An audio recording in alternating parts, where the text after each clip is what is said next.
네, 안녕하세요. 앤드류쌤입니다. 이번 시간에는 언어는 감이다. 감으로 때려 맞추기 특강 한번 준비해봤습니다. 아니겠죠? 언어는 감이 아니다 준비해봤습니다. 시작해볼게요. 여러분들께서 학원 다니시면서 가장 많이 들어보셨을 소리 중에 하나가 너 숙제 했어? 안 했어? 너 숙제 했어? 안 했어? 일 거예요. 그러다 보니까 여러분들께서는 자기도 모르게 문제를 푸는 방식에는 숙제를 한다라는 하나의 종류가 있구나라고 생각을 하게 되셨을 수도 있습니다. 근데요, 문제를 푸는 방식에는 절대 하나만 있는 게 아니고 세 가지의 전략을 치밀하게 준비를 해야 된다는 거예요. 자, 첫 번째 전략입니다. 시험장 실전 모의 방식으로 문제를 풀어보는 거예요. 자, 두 번째 전략입니다. contemplation, 고찰하는 방식으로 문제를 풀어보는 거예요. 세 번째 전략입니다.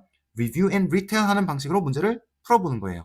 자, 첫 번째, 여러분들 그냥 문제를 푸는 거랑 시험장에서 문제를 푸는 거랑 뭐가 그렇게 다르죠? 그렇죠. 시험장에서는 긴장감과 압박감이 장난이 아니에요. 근데 왜 그런가요? 맞아요. 시험장 안에서 끝내고 나가야 되니까 그런 거예요. 시험장에서 문제를 푼다는 것은 시간 압박과의 처절한 싸움입니다. 자, 그럼 이 압박감에 어떻게 대응을 해야 되냐면 첫 번째, 전략대로 그리고 기계적으로 풀어야 되는 거예요. 잘 풀린다고 신을 내서도 안 되고요. 안 풀린다고 패닉해서도 안 돼요. 자, 그리고 두 번째, 필기랑 밑줄 최소화입니다. 과제할 때는요, 필기하고 밑줄 치면서 꼼꼼하게 하는 거 좋죠. 근데 시험장에서는 그러면 시간이 없을 거예요. 자, 마지막 100점이 아니라 1등급, 즉 90점 이상으로 올라갈 확률을 높인다라고 생각을 하셔야 돼요. 그쵸? 자, 그러면은 어떤 시간에 어떤 문제를 기계적으로 어떻게 풀지를 설정을 다 해갖고 들어가야 되잖아요. 그러면 일단 수능 영어의 구성부터 한번 봅시다. 다들 아시기로는 듣기랑 독해 두 가지 파트로 구성된다고 알고 계실 거예요. 근데요, 전략 짤 때는 세 가지 파트입니다. 첫 번째, 듣기. 두 번째, 100% 맞출 자신이 있는 독해 문제. 세 번째가 100%는 아닌 독해 문제. 이렇게 되는 거예요. 자, 듣기는요. 당연히 100% 맞추는 걸 기본으로 가야 되고요. 22분 정도가 고정으로 소요가 됩니다. 자, 그렇다면 승부를 결정짓는 것은 이 나머지 48분에서 갈리게 되는 거죠. 근데요, 이 나머지 48분에 이제 28문제가 남아있는데 100%가 아닌 걸 기준으로 잡고 이제 타임라인을 설정하면은 한 번 말렸을 때 걷잡을 수가 없잖아요. 그러니까 우리는 어디에 집중을 해야 되냐면 이 100% 맞출 문제가 얼마나 되는가, 그리고 100%가 아니라면 100%를 만들어야 되는 거예요. 그럼 100%를 어떻게 만드냐? 첫 번째, 단어랑 구문입니다. 너무나 당연한 거예요. 자, 두 번째로는요, 앤드루 스킬 체화예요. 이 스킬은요, 그냥 상상으로 푸는 게 아니라 진짜 그냥 기계처럼 풉니다. 기계처럼. 기계는 100%가 나오거든요. 참고로 앤드루 스킬 총정리는 링크가 있으니까 꼭 숙지하고 제 해설 강의 들으시길 바래요. 자, 그러면은 시간 배분 전략 ABC를 어디를 기점으로 간다? 듣기 실력에 기반해서 잡는 거예요. 자, 첫 번째, 듣기 완성이 안 된 경우에는요, 듣기 할 때 듣기만 듣는 게 맞겠죠? 그쵸? 자, 듣기 문제 번호 몇 번? 1번부터 17번. 다 맞아야 되고, 이게 끝나면 36점은 얻게 됩니다. 그러면 시간 얼마나 소요했다? 22분. 그러면은 수능 영어 시작 시간이 1시 10분입니다. 그럼 22분이 지났으면은 시계는 어디를 가리킨다? 1시 32분을 가리키고 있을 거예요. 이것도 다 외워갖고 들어가야 돼요. 자, 그럼 다음 풀어야 되는 문제는 딱 정해져 있어요. 18에서 20, 22, 23, 25, 28, 35, 43, 45 13문제를 풀어야 돼요. 그쵸? 그리고 얼마만큼의 시간을 소요해서 풀어야 되냐면 그렇게 어렵지 않아요. 2분이에요. 2분. 최대 2분. 그쵸? 그러면은 요걸 다 맞추게 되면은 62점. 총 4등급. 4등급은 확보를 하게 된 거예요. 그러면 어떻게 되죠? 시계는 1시 58분을 가리키고 있을 겁니다. 네, 그쵸? 그러니까 머릿속에서 계산을 해가는 거예요. 이거를 다 풀어갈 때쯤은 2시는 넘기면 안 되는구나. 혹은, 이거보다 좀 빨리 풀렸어? 그럼 내가 조금 여유있게 풀었구나. 그 다음 거 볼게요. 24, 30, 31, 36, 38, 40, 41, 42, 즉 3점 문제 배정이 잘 안 되는 좀 그나마 해볼 만한 문제들 8문제들을 2.5분 컨디션으로 연습을 하시고 풀어야 되는 거예요. 이걸 다 맞추게 된다면, 물론 다 맞출 수는 없겠죠. 듣기 완성이 안 된 약간 살짝 베이스가 약한 학생이니까 최대 다 맞췄으면은 78점입니다. 자, 그러면은 시간 어떻게 됐다? 2시 18분이에요. 종료 시간이 2시 20분입니다. 그럼 어떤 전략이 나오죠? 나머지 21, 29, 32, 33, 34, 37, 39 일곱 문제는 어떻게 하는 거예요? 마킹부터 하고 찍는 거예요. 자, 그러면 모든 게 잘 맞아 떨어졌다고 생각을 했을 때는 어떻게 되죠? 고점은 78점이에요. 맞죠? 이게 확률이에요. 그러니까 2등급이 안 뚫리는 거야. 뭐 때문에? 듣기 때문에. 자, 그렇다면은 멀티태스킹 듣기가 좀 돼갖고 듣기 하면서 조금 기본적인 걸 풀 수가 있다. 쉬운 문제는 풀 수가 있다라고 하면은요. 이렇게 됩니다. 1번부터 17번을 풀고요. 아시죠? 앞장할 때 25에서 28. 쉬운 거 알 거예요. 그래프랑 뭐 약간 안내문 같은 거 나오는 거 쉬운 거. 앞장할 때 25, 28. 그 다음에 뒷장 갔을 때 옆에 있는 거. 18에서 20번. 풀게 되면 어떤 일이 발생을 하냐면요. 이제 듣기가 끝났으면은 벌써 50점이 나오고, 그리고 아까 말했듯이 시계는 1시 32분을 가리키고 있습니다. 그 다음에 풀어야 될 거, 이렇게 그냥 고정해서 이제 그 외우고 풀어야 돼요. 자, 그 다음에 1시 32분부터는 뭐 풀기 시작하는 거예요? 22번, 23번, 29번, 30번, 35번, 40번, 41, 42, 43, 45. 요거 할 만한 문제들이고 2분이에요. 요거 트레이닝을 하는 거예요. 이제 이 정도 점수대 애들은 이 문제들을 100% 만들려고 노력을 해야 되는 거예요. 그냥 막 푸는 게 아니고. 그러면 확보가 어떻게 되냐면은 1시 54분을 가리키고 있을 때 우리는 72점을 확보합니다. 3등급이 되는 거예요. 괜찮죠? 다음에 여기서 포인트가 뭐냐면 어법성은요. 어법이 어느 정도 돼 있고 구문 단어 구문이잖아요. 구문이 됐으면 어법이 될 확률이 높아요. 베이스가 쌓여가니까. 어법은요. 사실은요. 다 읽고 푸는 거 아니라서 사실 1분도 안 걸려요. 그러니까 최대 2분인데 어법성을 한 30초 안에 풀었어? 그럼 나머지 문제를 풀 때 조금씩 더 써도 되는 거예요. 요게 포인트입니다. 다음 문제 24, 31, 40, 36, 48, 38. 좀 어려운 계통이라고 보이는데 꽤 할만한 것들이에요. 왜? 3점짜리는 잘 안 나오는 문제들이거든요. 한 문제에 2.5분 정도로 잡고 평소에 타임어택 연습을 해놓는 거예요. 그리고 이 2시 5분까지는 계속 여기까지 본다라고 전략 세우는 거예요. 자, 그렇다면 2시 한 4분, 5분까지는 80점이 고점으로 확보가 될 수도 있습니다. 2등급이네요. 잘 맞았으면. 그 나머지 시간.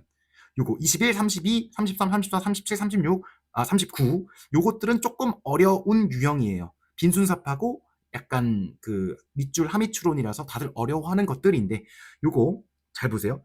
그냥 잘 읽히는 것 같다가 3분 딱 정해놓고 네 문제는 풀어주는 거예요. 나머지 찍어요. 다 풀라고 하지만 어차피 못 맞추잖아요. 그쵸? 딱 전략을 짜는 거예요. 이 남은 것 중에서 3, 4, 12분 걸려갖고 네 문제 풀고 찍어. 그러면 어떻게 되죠? 다 맞았으면은 운 좋으면 90점 뚫립니다. 자, 그리고 2시 19분이 남겠죠? 마킹할 시간 2명이 있죠? 이렇게 가서 고점이 어디로 잡힌다? 90점. 와우! 듣기만 했는데 고점이 90점으로 잡혔어요. 대박이죠? 근데 고점 90점 안 뚫릴 겁니다. 이건 고점이잖아요. 맞죠? 네. 아마 80점대일 가능성이 높아요. 자, 그렇다면 마지막. 진짜 완성이 좀 됐어요. 듣기가 잘 되면 정말 대단한 거예요. 이렇게 됐죠? 그럼 이렇게 된 거예요. 근데 뭐뭐가 추가됐냐면 요거예요. 요거. 기본 세트에서 29, 40, 43에서 45만 풀었습니다. 근데 잘 봐요. 잘 봐요. 어떤 일이 발생하는지 보세요. 그 다음에 이제 22, 24, 3, 24, 30, 35, 40, 40. 일곱 문제를 2분. 이건 기본 세트예요. 그렇죠? 그러면 어떻게 되죠? 1시 46분에 74점. 와, 시간 많이 남았네. 남은 시간 34분. 그럼 어떻게 되죠? 딱 어려운 문제들 남은 거예요. 21, 빈순삽 이렇게 남았죠. 그죠? 하미추론, 빈순삽 어려워하는 거. 요거는 한 문제당 몇 분을 쓸 수 있다? 3.7분이 나갑니다. 그리고 어차피 시간 남아요. 네, 남아요. 뭐 모든 문제가 다 어렵진 않을 거냐. 이 정도 베이스 있는 사람이. 그쵸? 그렇게 되면 어떻게 되죠? 3점 넘고 그냥 고민하다가 편하게 제출하는 거예요. 고민하고 시간 배분도 알아서 하고. 그렇다면 어떻게 되죠? 와우. 34분 동안 3문제만 맞춰도 2등급이에요. 홀리 몰리. 됐죠? 자, 이 차이를 만든 게 뭐였다? 그죠? 1번이 듣기였고. 근데 듣기 할 때 더 조금만 더 풀 수 있는 바로 속독력, 어휘력, 문법. 요게 이제 엄청난 차이를 만든 거예요. 자, 두 번째 전략, contemplation. 템플이 이제 약간 뭐 어떻게 보면 절이잖아요. 틀어박혀서 막 고민하는 거. 모든 요소를 다 뜯어 생각해 본다라는 전략이에요. 자, 정답 해설 금지예요, 여러분. 실무를 봤죠. 그 다음에 바로 이제 채점을 하고, 정답하고 끝 학원 가야지. 이게 아니야. 자, 봐봐. 실무를 봤으면 채점하지 말고 단어 찾고 고민 좀 해보세요. 단어 때문에 틀리는 건데 뭐 해설이 뭐가 필요해. 그쵸. 어려웠던 문제는 그러니까 모든 문제를 그러라는 게 아니라 어려웠던 문제들은 별표 쳐 놓고 일단은 해설서 보지 말고 좀 단어도 다 찾고 오랫동안 고민을 해 보라는 거예요. 시간 압박 없이 압박감 없이 내 포텐셜을 다 시험해 보라는 거예요. 그다음에 어떻다? 그치. 반짝 고민했으면은 질문을 해야 돼요. 근데 질문은 고민을 해 봐야 돼. 다 정답해서 보고 '아 사실은 아는 거야. 사실상 알아. 실수.' 이렇게 하면 절대 안 늘어요. 자 보세요. 질문 만드는 과정 보여 드릴게요. 자 단어 때문에 틀렸는가? yes, no. yes면 그냥 단어 외워야지. 단어 찾고. 그쵸? no. 그럼 다음에 생각해. 그럼 단어는 아는데? 그럼 구문 해석이 잘못됐나? 내가 문법, 어법이 잘못되고 해석을 잘못하나? 그럼 잘못 해석했어. 그럼 뭐야? 구문 해석해야지. 그쵸? no. 그럼 다음에 내 논리가 틀렸나? 고민해 보니까 시간을 갖고 보니까 이걸 못 봤네. 그러면 어떻게 해? 오답 노트 쓰면 되는 거고. 안 됐어. 논리가 안 틀린 것 같은데? 이런 질문이 나오는 거예요. 쌤, 제가 잘 푼 것 같은데 왜 틀렸죠? 설명해 봐요. 이게 이제 좋은 수업이 되는 거죠. 자 보세요. 제가 질문이 안 나오는 반은 진짜 경기를 하는데 막 노트 필기하다가 막 자고 막 자면서 막 눈을 막 뜨려고 막 노력을 하면서 노트 필기에 막 집중하는데 아유 물어볼 게 없으니까 졸리죠. 자 물어볼 게 없다라는 게 "야 다 알아? 뭐 물어볼 거 없어?" "네." 이래요. 자 근데 그 말은 뭐냐면 저는 인제 오래된 강사로서 어떻게 느껴지냐면 "난 내가 뭘 모르는지도 모르겠습니다." 이걸로 들려요. 그쵸? 그러니까 앞에서 이제 질문을 하는 그 컨템플레이션 방식이 너무나 중요한 거예요. 알겠죠? 자 마지막 리뷰 앤 리테일 방식이에요.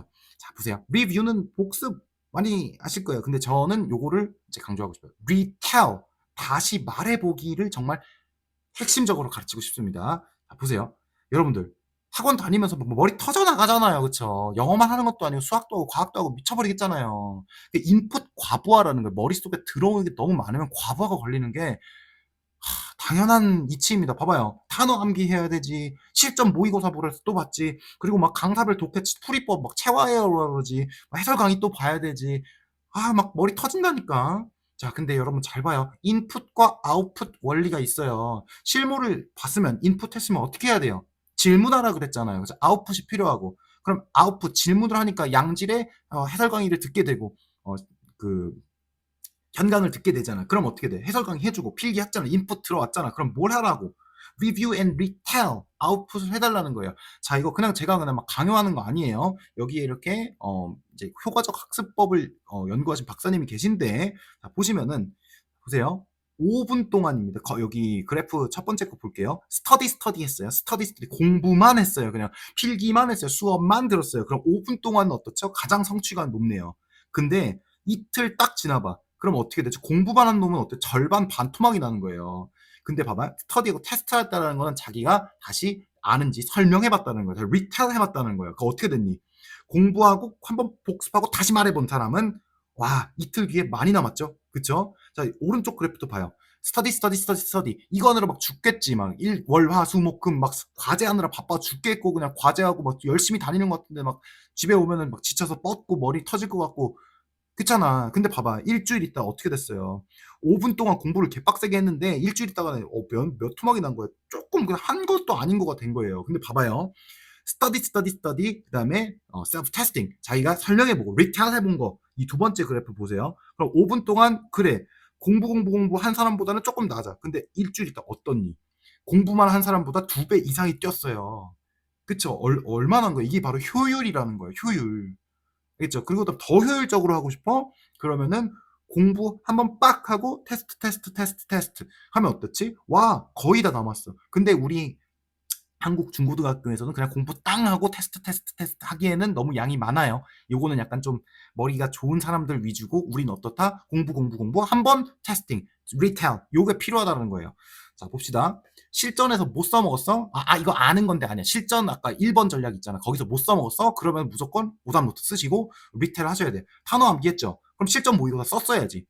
근데 안 됐잖아. 그럼 구문 오답 노트를 하는 거예요. 자, 됐죠? 오답 노트를 썼으면 반드시 그것을 다시 말해볼 것. 이것이 여기서 전치사구가 와서 이렇게 된 거입니다. 까지 해주는 거예요. 됐죠? 다음 봐봐. 스킬 체화했지. 기계처럼 풀었지. 근데 실전 모의고사에서 못 풀었지. 그럼 어떻게 됐어? 해설 강의 컨텐츠를 보고 풀이 오답 노트를 해야 되는 거예요. 글로 써도 좋긴 해요. 그래서 여기서 이렇게 요지가 나와서 여기서 정답 도출을 했을 때가 이렇게 된 것이다. 글로 써도 좋아. 근데 좀 번거롭잖아요. 글씨 쓰기 싫고 약간 손이 안 가잖아요. 그냥 번거로우면은 제가 하는 말이 그거예요. 필기 노트를 한번 말로 읽어봐요. 그냥 이렇게 해서 필기 했잖아. 그걸 한번 읽어봐. 그냥 이렇게 해서 여기가 요거인데 요렇게 묶여가지고 요게 주제고 여기 이렇게 이어서 여기 역접이 들어왔으니까 주제가 다시 뒤집혀서 요렇게 정답 읽어볼 수 있잖아. 내가 필기한 거 그대로 한 번만 읽어보라니까. 진짜 엄청난 차이를 만들어요. 아시겠죠? 자, 저는 요 말씀을 드리면서 요 컨텐츠 마감하려고 합니다. 자, 여러분 오답 노트를 안 할 거면요. 실무를 보지 마세요. 그냥 실무만 보는 거를 양치기 한다 그러는데 정말 비효율이에요. 건강만 나빠져. 그 시간에 잠을 자.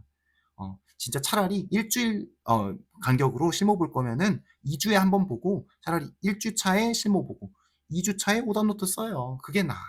알겠죠? 네, 감사합니다. 그리고 요거 멋진 템플릿 만들어 주신 유세별 님도 정말 감사드립니다. 감사합니다.